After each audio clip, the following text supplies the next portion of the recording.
A very warm welcome to everyone here. Today's webinar is going to be about 7 lenses to sharpen your ad copy at every step of the funnel. So nowadays, obviously, there's a lot of talk about video and about podcasts and images used in ads, and people tend to forget about the actual copy side of things and the power of words. So this whole webinar here over the next half an hour, 45 minutes, we're going to be running through a specific mindset with different areas on how you can think about sharpening your ad copy. So just before we begin, to let everyone know, we are recording. So you will receive a link to the recording and slides. Can I ask you all, just during the conversation that I have with my guests, please stay muted. Any questions that you have, please feel free to pop them in the chat. Don't be shy, and we'll do our best to answer them all at the end. For any social bunnies out there, if you want to tweet or drop a message on LinkedIn about any kind of insights that you have, then please add the hashtag WebBox webinar. Just a bit about your host, yours truly. I am Rhodri Williams. I'm head of digital at an agency called WebBox. WebBox are a team of seriously skilled individuals that focus on designing and developing bespoke websites and also running digital marketing campaigns. So me personally, I've been in the industry over 12 years. I specialize in digital marketing, everything from paid ads, social media advertising, through to Google ads as well. I've had the pleasure of working with clients such as Fevertree, Universal Music, and Pizza Express, but we do work with pretty much any size group as long as they're ambitious and they want to grow their business online. And fortunately, today I'm joined by my guest, a really good friend of mine, Konrad. I call him Saunders, but it is Sanders. I was supposed to ask you about this before, Konrad. Konrad is the CEO and lead strategist for an amazing creative copywriting company called, aptly named, The Creative Copywriter. Konrad leads a charming team of strategic word slingers who blend science with art to give top brands copy they can bank on. Some of their clients include Adidas, TikTok, and Hyundai. Konrad, it's really good to have you on here. Yes, yeah, it was my fault. I put it on mute all, and I think I stopped you from talking, which is obviously defeating the whole idea. So first of all, cheers, Konrad. Really appreciate you coming on and no worries. Giving us some insight into what you specialize in. I suppose just as an introduction, if you want to give everyone here that doesn't know you, because I know a couple of people on here do follow you on LinkedIn and social media, just give us a bit of background on how, I suppose, how you started and how the creative copywriter came about, mate. Yeah, well, thanks for the warm introduction. Happy Friday, everyone. Happy lockdown for starters.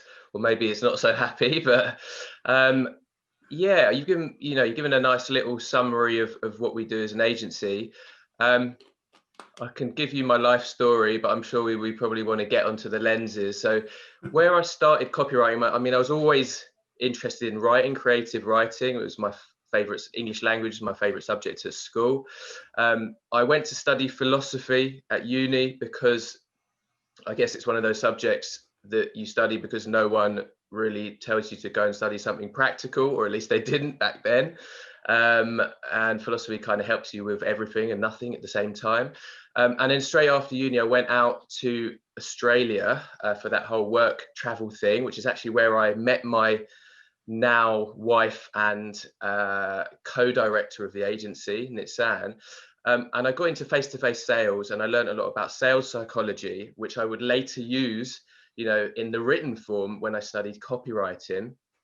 And again, trying to be succinct here, I got into it because I was in this big sort of romantic relationship with my Israeli girlfriend, and we were traveling the world, and I ended up in Israel living in her parents' house without a work visa because it took a while to get one.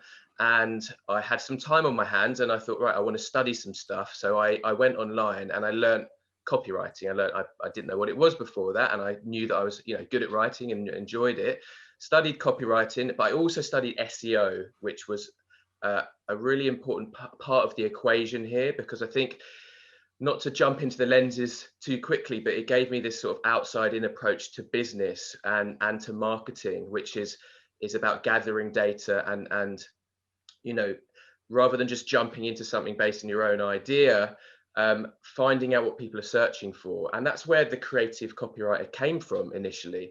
The reason why we're called the creative copywriter, which ironically perhaps is not the most creative name, is because I did keyword research. I found out that there were lots of people around the world searching for creative copywriting and a creative copywriter, but there wasn't much competition.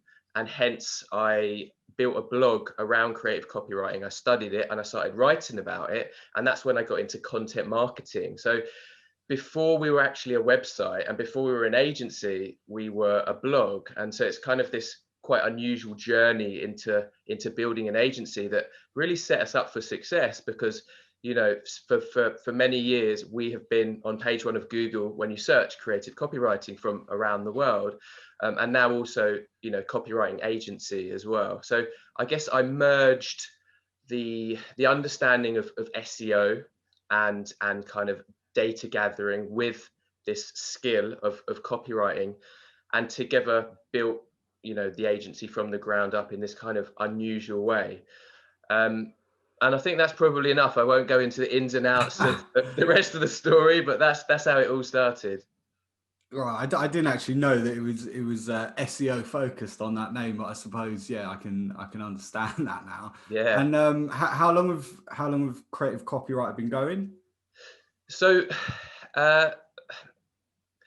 arguably, I mean, I was let's say that freelancing from about 2011, 12, but I was also dabbling in other things. I was kind of also very entrepreneurial and a bit of a wheeler dealer type, setting up websites, again, based on SEO, different things, having no clear focus. The clear focus started, and it was a limited company since 2014.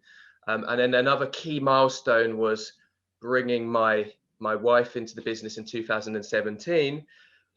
She's got a very different brain to me. She is very process driven. She's just like amazing with systems, processes, and managing. And she's quite quickly became the managing director, while I'm the sort of visionary CEO, creative type.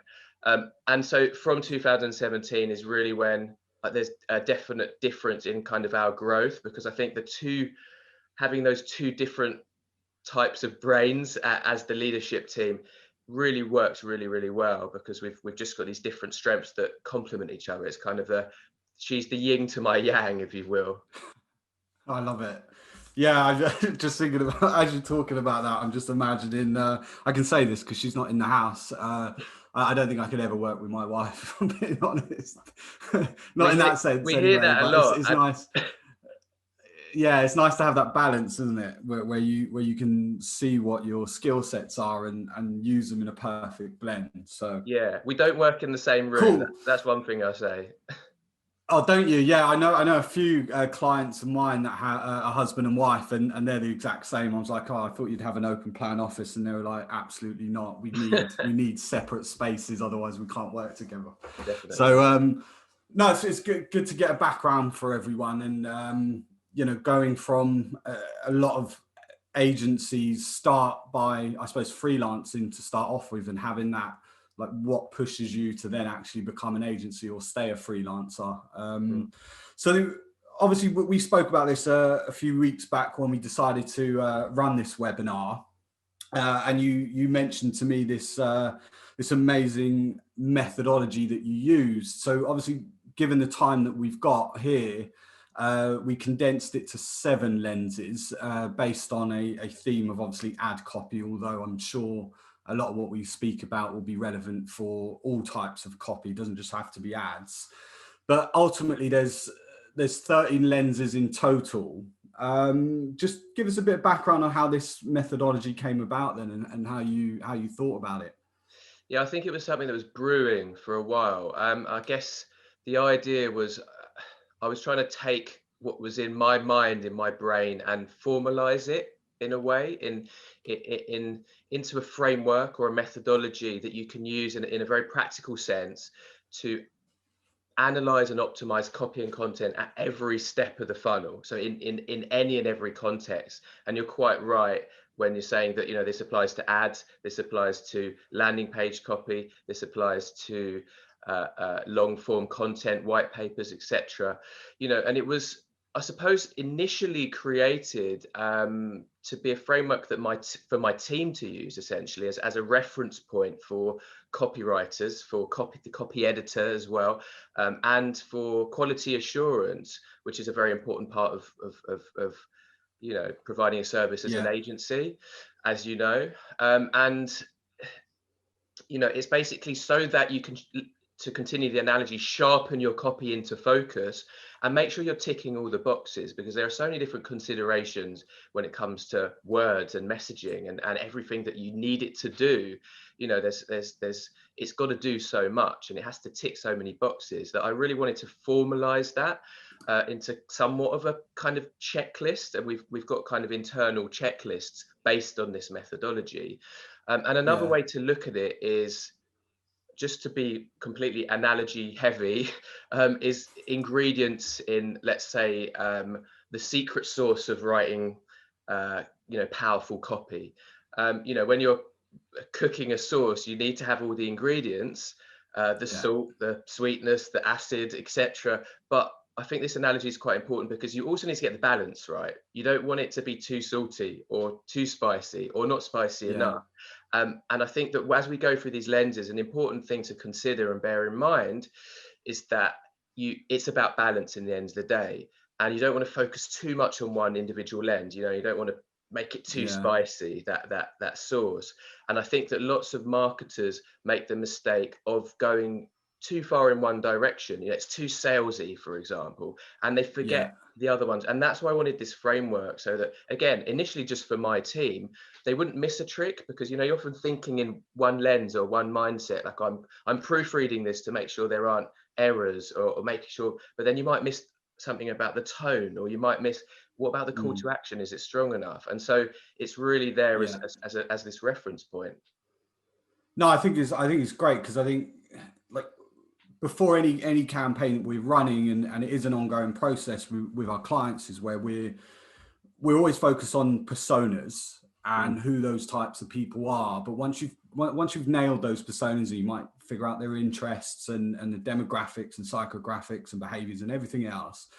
And then you kind of, it's certainly easier to go, right, okay, we'll create a video, or we'll create an image to reflect that. But then when it comes to the copy, having this as a guide to really, when you know who those personas are, you can match them towards the lenses. But also from a journey point of view, or a sales funnel point of view, it's like, where do I add in the promotion, or where do I add in the emotion of it, or how do I strategically write that copy based on where that potential customer is in a journey. So it's such a good guide, and like I said, a process that you can use as a mindset on how you're creating copy and where you're putting that balance of different types of lenses within your campaign. So I suppose we better kick on. Let's start off with the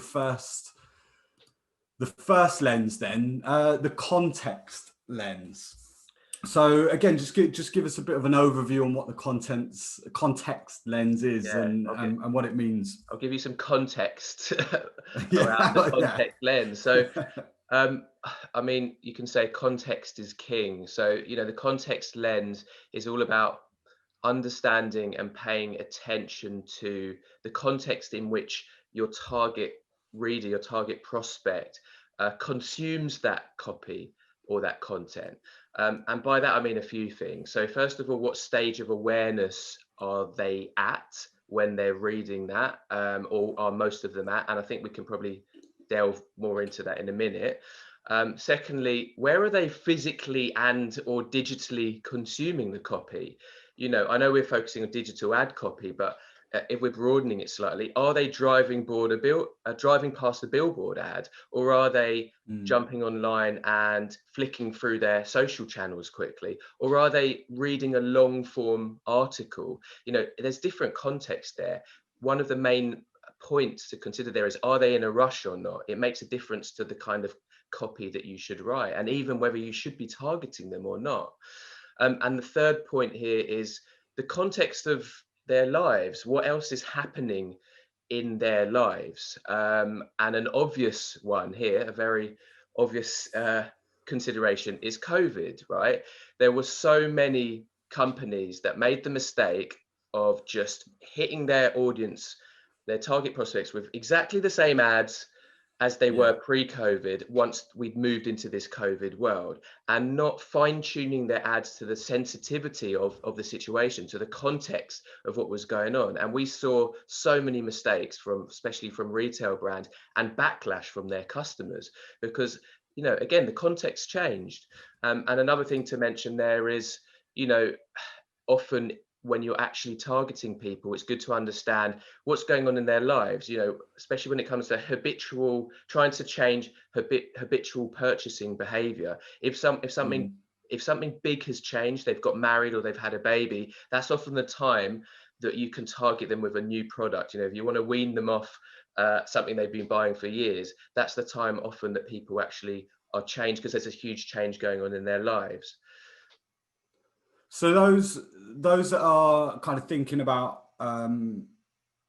writing this copy, then considering where their products are placed at certain times within people's journeys, and then also understanding how the context of that ad and that campaign. So if a campaign is targeted around, let's say, brand awareness more than it is about the sale, the conversion, then understanding the context of, I suppose, someone's present moment, not just from a product point of view, but also what's going on in the world and how they could be currently feeling if they're looking at that advert. Is that where you're going? Exactly, yeah, exactly. And I think if we have time, I'll quickly go into the stages of awareness, because I think that's such an important one. Again, let's jump on it. We could probably talk about that for hours, but I'll go, you know, basically, whatever you're selling, your prospects will be at one of 5 stages of awareness: either unaware of the challenge or problem, so completely oblivious of it; problem aware, so aware of the challenge that your product or service solves; solution aware, so aware of the solutions available; product or brand aware, which is basically aware of your company and what you offer; or most aware, which is generally consumers and customers that know you well, maybe they've already bought from you.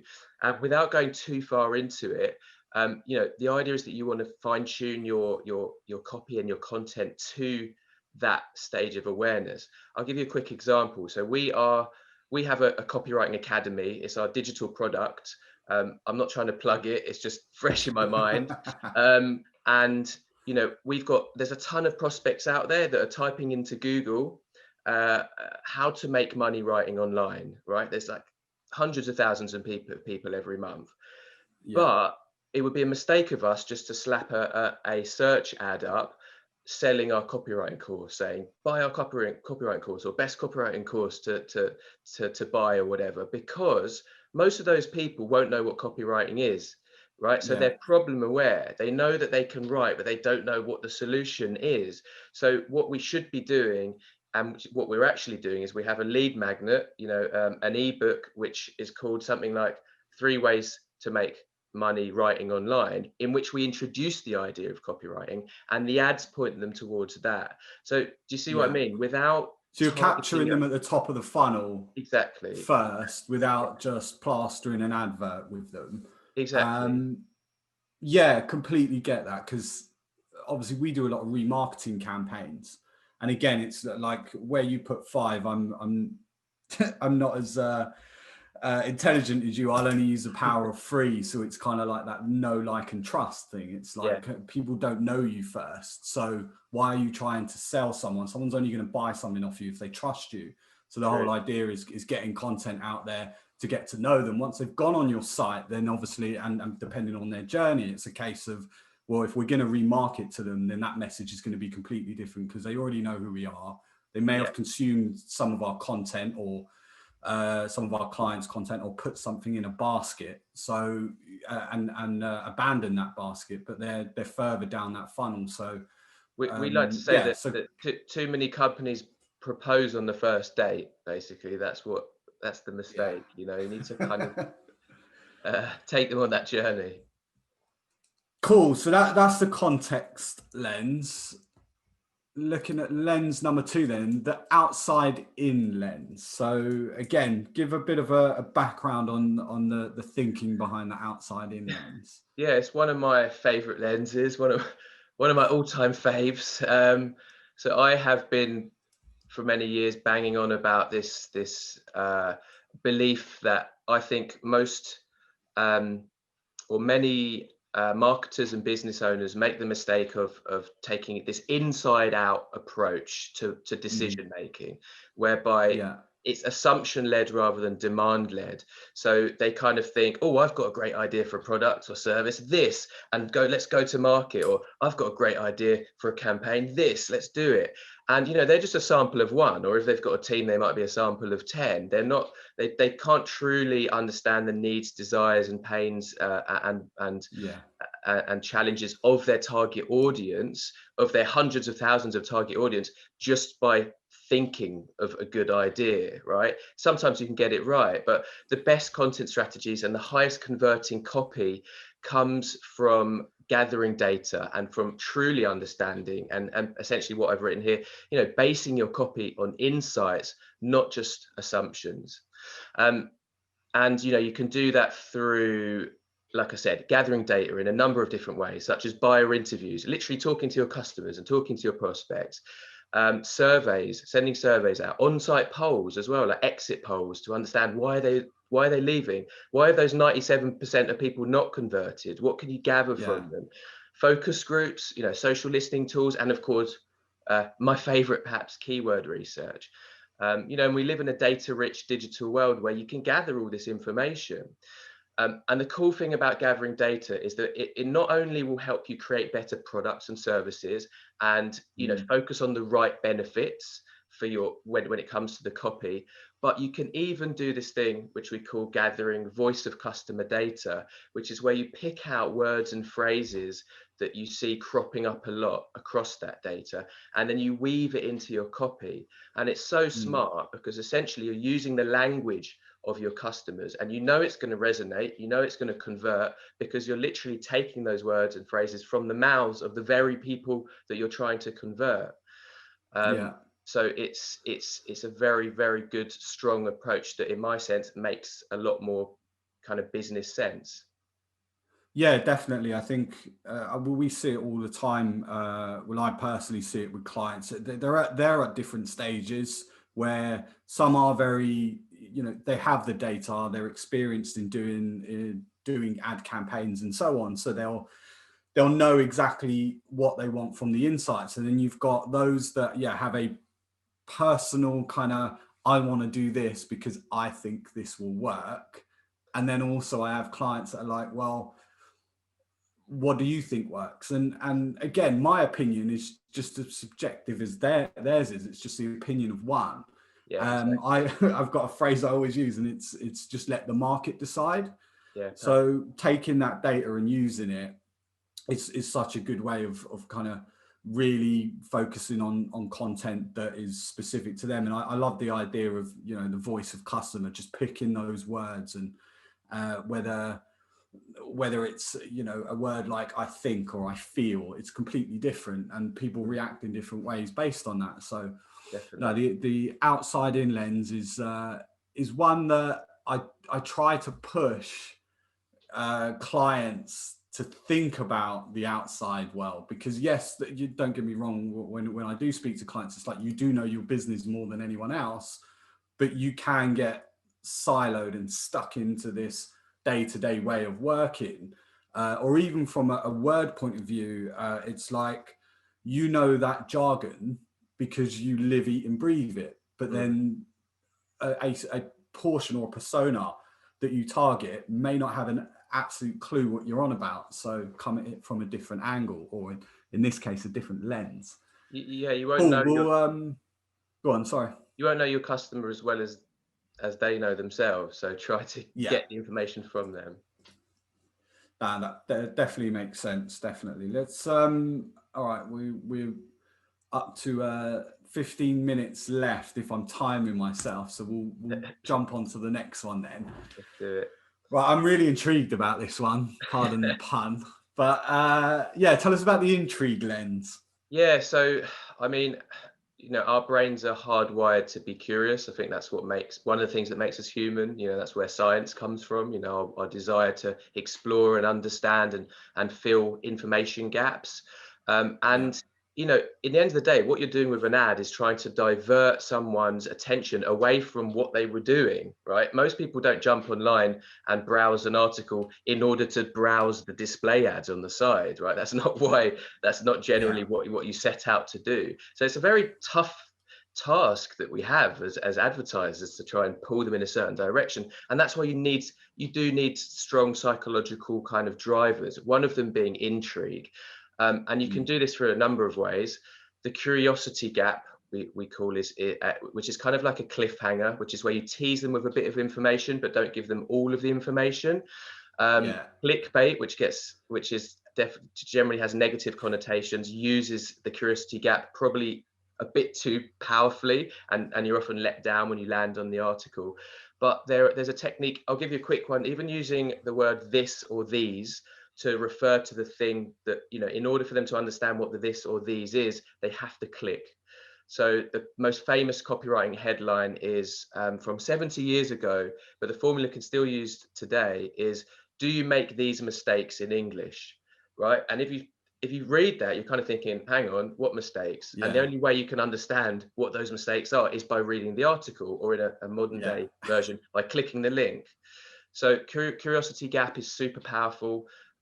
Other technique is to be super specific with your facts and tangible. So rather than saying our tool helps you save, time and money so you can focus on your business, which has just become a cliche, which our eyes would glaze over, be very tangible, very specific about how many hours, but make it tangible. But if you make it even super specific, it becomes intriguing. Like, our tool saved you £937.43 per month.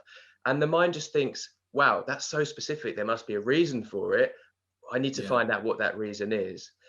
And the last point here is intriguingly unusual ways of positioning something. So try to go against the grain. Perhaps maybe an ad like, 3 reasons why you shouldn't buy from us.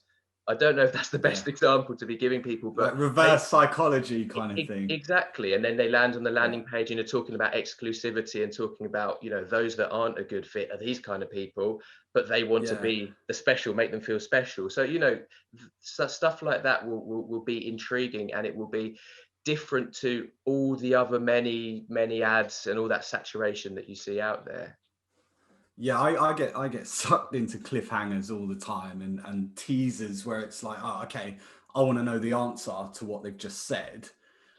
In that case, and going just off from the fact that I've clicked on that ad, and this is, again, I suppose, talking about that whole clickbait thing as well, because clickbait is clickbait, but it is a negative word, but only when the piece of content that you click on is completely irrelevant to what they've just said. Exactly. But if just for those that are creating kind of the landing pages and the content that is driving from the cliffhanger, where does that go then in terms of, like, if you've got that cliffhanger, would you then put the answer to that kind of straight away, or in the middle of the content, or right at the end? Like, how would you position the answer to that cliffhanger or that curiosity? It depends what you're trying to do. Like, the problem with clickbait is you go to these long articles where they again use curiosity and building anticipation. You don't get the answer till you get to the last page, purely because their business model is showing as many ads as possible. So, and that's annoying, right? So it depends, it depends what you're trying to do. But yeah, within a landing page, you can also build some more anticipation by not quite closing the gap yet. but you just need to do it in a way that's not annoying, that doesn't piss people off, basically. So it's like it's using these psychological techniques within reason, basically. That's it, without going in too hard and annoying them. Just doing it in a way that does enough to get them to click and get you to the next stage, which is really in marketing, you're selling that next step. And then ultimately staying genuine with from headline or attention grabbing curiosity right the way through to what you're going to lead your potential customer to. Give them actual value, not just some crappy article about a celebrity, etc., etc. Sure. Okay. We're going to move on to probably my favorite one. I say it's my favorite because it's probably the one that grabs me most. Like, obviously as a marketer, I'm analyzing adverts in a different way. I'm looking at it and going, how has that grabbed me? And the next one we've got here is the Primal Brain Lens. And this is obviously based on emotion, and that's probably why I like it most, because I'm quite an emotional person. So are you getting emotional now? Well, just talking about it. Give us a rundown on the Primal Brain Lens. So I hope there aren't any neuroscientists watching, but in very simplistic terms, our brain can be broken into two main parts. The sort of primal brain part, which is in charge of instincts and emotions, and then the more recently evolved rational part, which governs kind of higher cognitive processes and rational thought. And while we are very rational beings, you and I, Rhodri, we're very smart people, the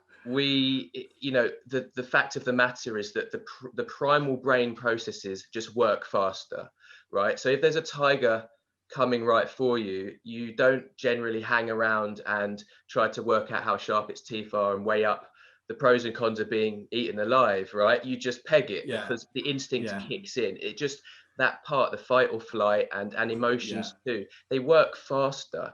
And so that's why it's very powerful when you only have a few seconds to get someone's attention because they're browsing and you have an ad pop up, or again, even if it's an email and it's an email subject line, everyone's kind of looking left, right and center. You have a few seconds. So generally emotions and kind of tapping into the primal brain and instincts will get that attention more quickly. So you can tap into emotions like fear, love, nostalgia, sadness, regret.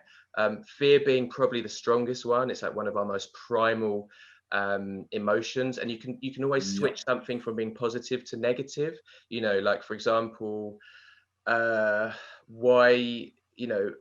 ways to improve the copy on your website could suddenly be flipped into 5 mistakes you're making with your website copy, and that is suddenly more compelling because it's focusing on the fear factor. Also talk about how your product or service will make them feel, right? Talk about the emotions, the emotional benefits. Arguably, in the B2B world, there's more logic involved, and because it's kind of higher consideration decisions, but you're still dealing with humans. Even if it's a CEO of a company, they're still human, they still have emotions.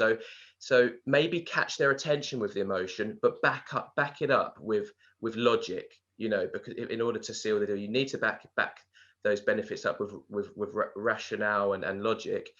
And the last thing here, which is really cool, is using sensory words like stink, bitter, silky, shiny, because our brains, again, connect to them much more quickly.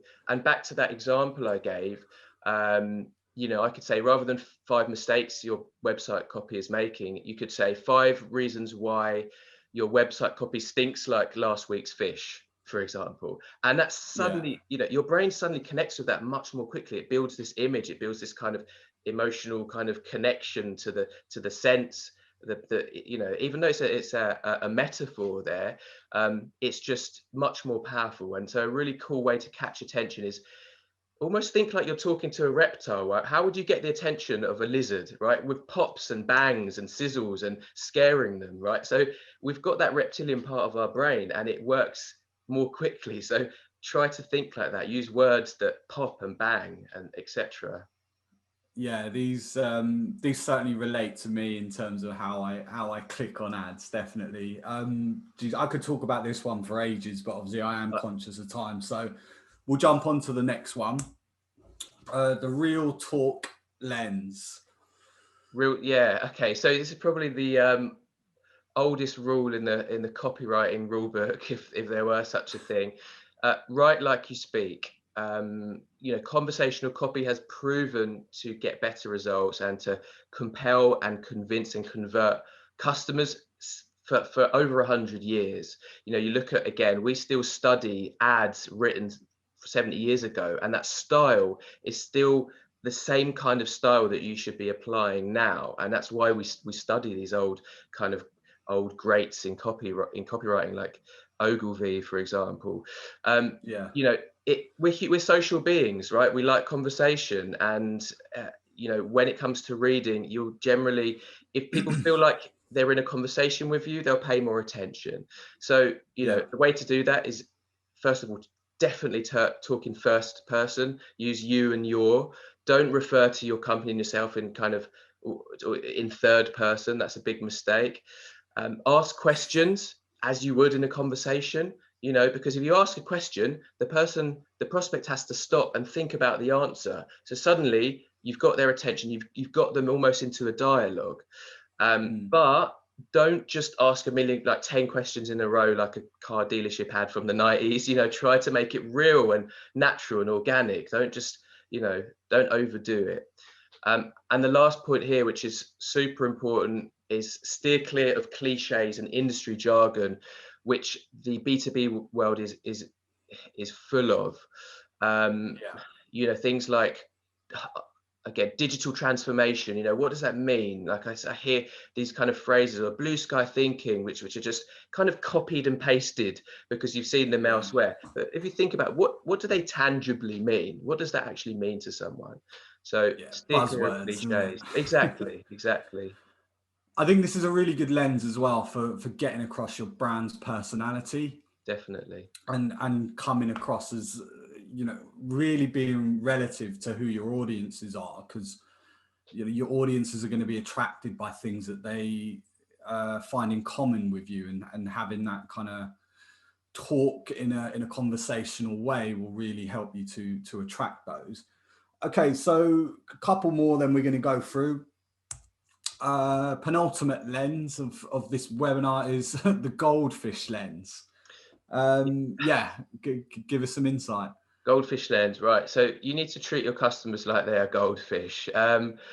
There's so much, basically, there's so many distractions right out there. Everyone is fighting for your target prospect's attention. Supposedly, we are exposed to between 4,000 and 10,000 ads per day. That was pre-COVID. I don't know about now, which is insane amount. And then think about how many social media messages you're scrolling through, and that you're exposed to, and bits of content and clickbait, etc., and how many tabs you have open at any one time, and how many things on your to-do list you've got, and the life and work and everything you're juggling in life. People are busy, and there's so much going on, and there's so many distractions, and I've got ADD, so I get even more distracted. So when I'm writing, I'm thinking I need to write for someone with ADD, basically, or write for someone pretends they're a goldfish, and by that I mean one thing here: clarity trumps cleverness. So you can be creative, and we've got another lens, not in this presentation, the creative spark lens. It's good to be creative, but I always say clarity trumps cleverness. Don't, when you walk past those billboards or see those ads where you're like, what does that actually mean? You're not going to stick around and try and work it out. That's it. They've lost their opportunity with you. So be clear, make sentences short and sweet, ideally one thought per sentence. Long ones lose attention. Like even how I've written this here, make sentences short and sweet, one thought per sentence, long ones lose attention. There's 2 full stops in there.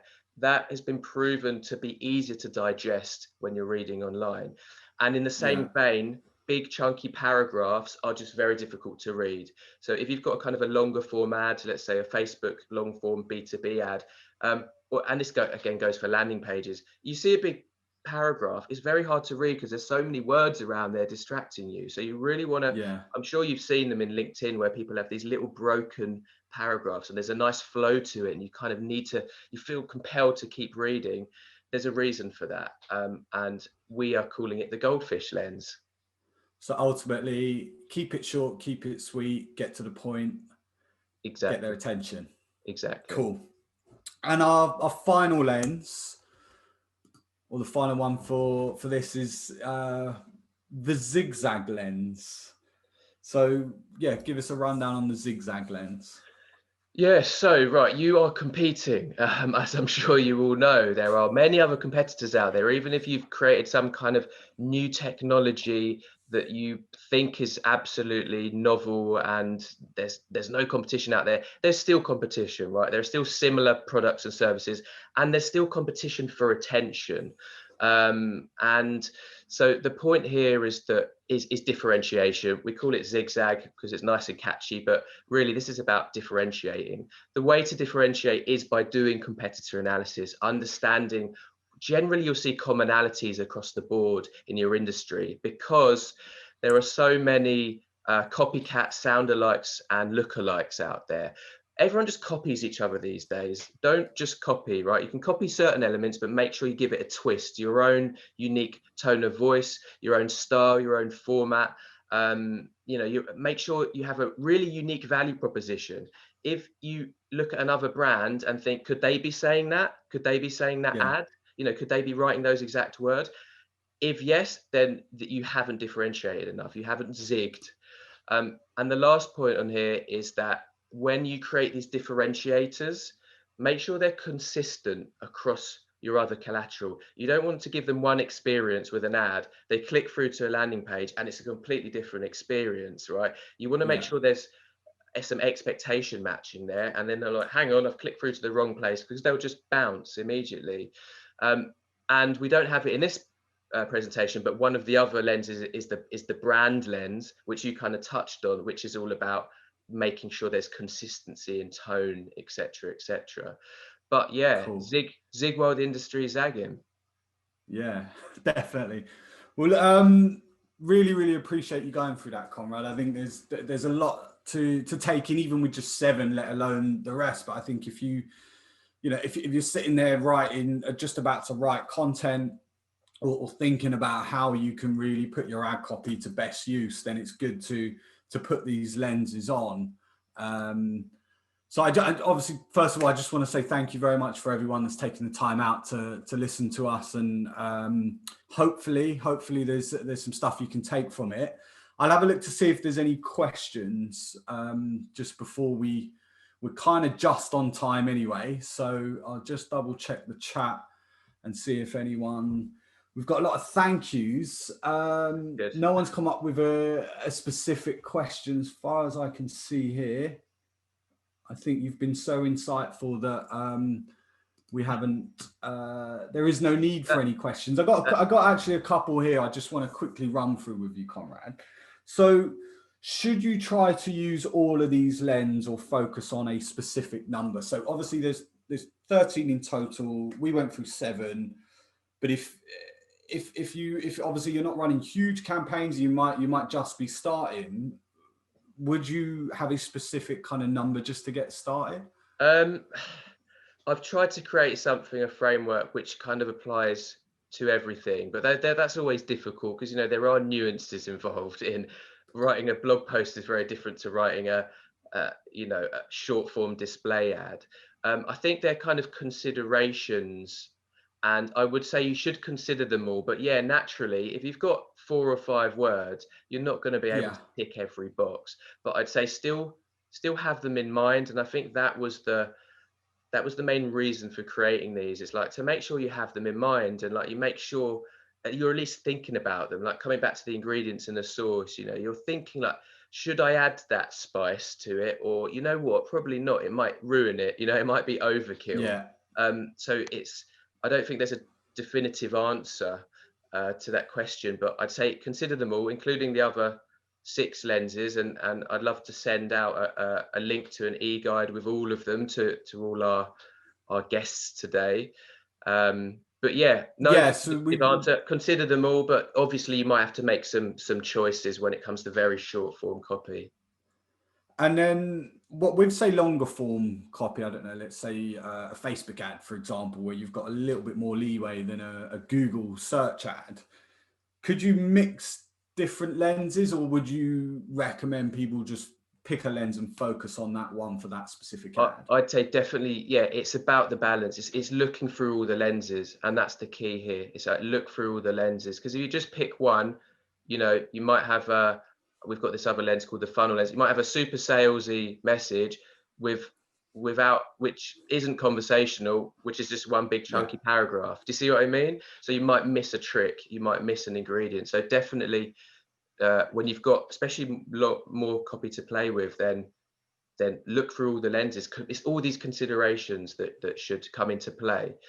And what we actually do is we've actually got internal checklists, which are kind of, it's almost like you tick them off, and you can even score yourself. Oh, I've got over 90%, so that's good to go to the client. Do you see what I mean? So we've really tried to numerify it, if that's even a word.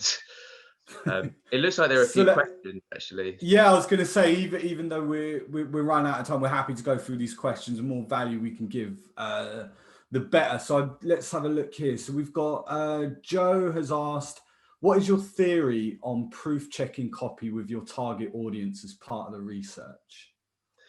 I think it's a perfect thing to do. I think it's like using the outside in lens at kind of a next level, a next layer. You know, when I was reading copywriting books when I first started, there's this guy Joe Vitale who said, send your copy out to 10 people. Like, that was his thing, send it out to 10 people, you know, every time before you send it through, because you get stuck in your own head, and someone might read something and go, no, that doesn't resonate, or that doesn't flow well for me. And if those 10 people can be your target audience, even better. That's a perfect use of the outside in lens, in my opinion. Cool. Gary has asked, how do you get the balance right with not being too clickbaity?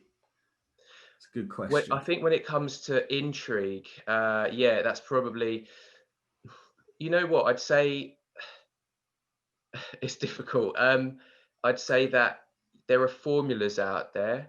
For example, just Google headline formulas or blog post title formulas, and you'll see a lot of them will use the curiosity gap in them, but not in that extreme way. Often clickbait is, oh, you know, Tom Cruise fell down a well and you'll never guess what happened next, or you'll be shocked or amazed at the results. You know, that's too extreme. But using the technique I said, like this or these, you know, do you make these mistakes in English? It's a bit softer, right? Or another one is starting with why. You know, why you should do something. In order to answer the why, they need to read and click to the next step. So I don't know how I can answer that quickly, other than look at formulas out there, because even blog post title formulas, those formulas can be used for ads as well, because they have to do the same thing. They need to get someone to continue reading, and for an ad you need to get someone to click and continue reading. So it's very much, you know, headline formulas can be used also for email subject lines as well.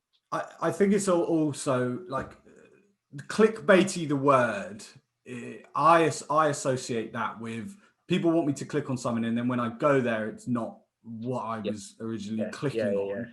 But ultimately, if you're running ads, you want to bait them into clicking, ultimately. Yeah. So I personally wouldn't worry about being too clickbaity, as long as the content that you're bringing them to is genuine, it's relevant and valuable. Adds value. Yeah. We actually have another lens called the value lens, in fact. There you go.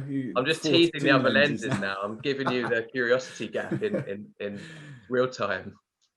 So I got another question here. Joe's come up with another one. How you can tangibly measure the effectiveness of copy? Is there a way? Have we gone through that? No, we haven't gone through that question, have we? Yeah, how do you tangibly measure the effectiveness? So this is one to try and answer succinctly. We've got this other methodology that I've been working on, which is a way to do exactly that, is to forecast, again, for our clients, to basically help them understand the ROI of the work that we can do. And really it comes down to conversion rates, right? In the end of the day, the way we look at it is a 5-part funnel. And there will be a conversion rate at each step of the way. And if you know your traffic levels and you know your cost per click, you know, let's say obviously with Google ads, it's quite easy to know your cost per click. But even with something like organic traffic, you can work out your cost per click, because if you're paying £100 to an SEO agency and per month, and you're getting 100 visitors, then that's £1 per click, right? So you can do the maths and you can calculate you know, the ROI by working out what's the cost per click, and then all the way at the end of the funnel, how many, you know, how many conversions did you get, how much did they spend, and you can do the maths. I'm going to be writing guest posts on that very whole other methodology, which is the science of all of this, the kind of the maths behind ROI forecasting when it comes to content strategy and copywriting. So again, difficult to answer in a few minutes, but if you follow well, me on LinkedIn, maybe we'll do we'll do another one. I was going to say, maybe we'll do another webinar on based on how to track effective copy. Let's do it. I'd love to. Steve's asked, what tools do you use, if any, to sanity check content you've created? So automated. Yeah, I mean, well, Grammarly is a good one just for proofreading, really. Yeah, I use that all the time. I'd be lost without that. Yeah, exactly. Me too. I'm actually like a terrible speller, which is weird for a copywriter. But Grammarly, I'm not sure. I mean, I've got a team, I suppose. If I've got like a proofreader, copy editor, they're the tools, if you will, that we use.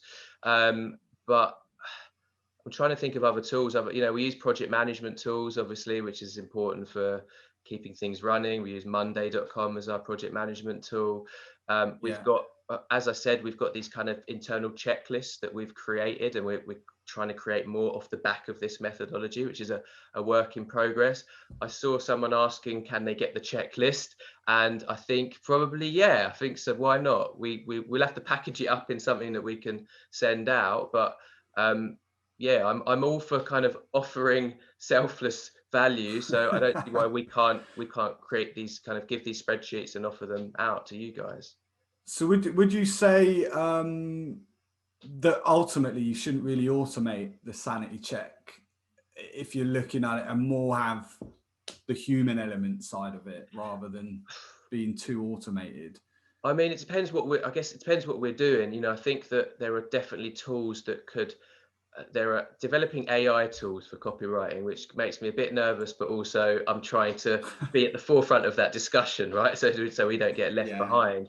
Definitely for things like maybe, I mean, ad copy, short form ad copy and headlines. I'm sure there are tools out there which can split test loads more than you can, you know, and I'm all for using things that get results. So I wouldn't say, oh no, you know, AI will never be as creative as humans. I think when it comes to long form, it's going to be a long time before AI can really do what we do. However, I read a very scary article written by AI recently, which definitely made me a bit hot under the collar, because it was written very well, and so they're a lot closer than I thought. But like I said, it's my job to kind of be working with these agencies. I think most AI tools are there to help us do our job better, rather than us saying, Definitely, oh, they're taking our jobs. You know, use them. So if there are tools, we're always looking out for them, because why not? Cool. And then Sarah has put, a lot of digital services use the first person plural. We've noticed. There are interesting discussions. Do you prefer to use we, or say, for instance, unusual login? So what was the last part? There are interesting discussions. Do you prefer to use we, or say, for instance, unusual login? I'm not sure I understand the unusual login part, but I think if you're Sarah's asked, I can explain. Sarah, come on and explain, of course. I think I might need to unmute her. Bear with me. There we go. Sarah, hello. Hi. Yeah, sorry. I actually didn't want to press enter and the message was sent like that, but that's all right. No worries. yeah, sorry. And well, English is also not my first language, so I'm not sure about that, but I've read interesting discussions on groups, and they were saying some digital services present their notifications in the first person plural, like we've noticed an unusual login. And some people didn't like the use of we, like who is we, the company, the team, the designers. And some other services just use updates are available, or there has been an unusual login. So I just wanted to know, which one would you prefer? I mean, look, I would say personally that I would say present you as, personify the company is generally, from my experience, works better. Again, it's more personal, it's more personable. You know, you're connecting on that level. Yeah. At the same time, I will also say that I will never argue with results. So if you are a specific type of company and your specific target audience there's a lot of feedback and you've done a survey and they're saying, no, we don't like that. It's like, who's we don't like. Then I would say, you know, I'd stand down and go, okay, don't argue with the customers, right? It's the outside in approach. But generally, as a best practice, make it personal. Use the word you, use the word we. It can even be sometimes I, if it's like a message from the CEO. You know, people buy from people. So it's kind of that human connection is really the best thing that you can do. Yeah. That's right. Okay, thank you. Is that okay? Thanks a lot. Yeah. Thanks. No worries at all. Right, we're going to wrap up with one more question. Ronnie's asked, what is the most powerful or your preferred lens? Put you on the spot. That's completely. Most powerful. Oh gosh. I've got no idea, but I think that, you know, it's a tough one, isn't it? I think the one I started with, the first one I created was the Goldfish Lens. So I think, like, without the Goldfish Lens, you know, you can use all these other techniques, but it's a chunky paragraph and it's like a really long sentence or even really wide sentence, and your brain just won't read it. It's like very hard, you know. They'll switch off before even reading. You see a chunky paragraph, it's kind of like, oh, I can't be bothered with that, and so you can't even use the other lenses, if that makes sense. So if I'm forced to answer that question, I'd say probably Goldfish Lens as a starting point. Make it clear rather than clever. Short sentences, short paragraphs, easy to digest. If you've got a blog post, bullet points, subheaders, something that people can skim and scan, because that's how people digest content online these days. See, my answer would have been let the market decide. There you go. That was my second. That was there. I was toying between the two. Whichever one drives the most conversions or hits the goal that you want to hit, be it brand awareness, I'd say that would be the most powerful one. But guys, I just want to say thank you very much. We did run over by 15 minutes, but obviously you guys stayed on to listen to the questions. I hope you got a lot of value from it. Please feel free to hook up with us on LinkedIn. Rhodri Williams, aka Roddy Digital, Konrad Sanders on there as well. And I will, as I mentioned, be putting everything on the site. So I'll be sending out a link, and I'm sure Konrad will be in touch as well to ping over a link. We'll host the 13 lenses on the site as well, mate. Don't worry. But we'll reach out to all of you so you can review and listen over again if you've missed anything. So yeah, I just want to thank you very much for taking time out of your Friday to come on. Have an amazing weekend, and guys, please all stay safe out there. Take care. Cheers. Cheers, guys.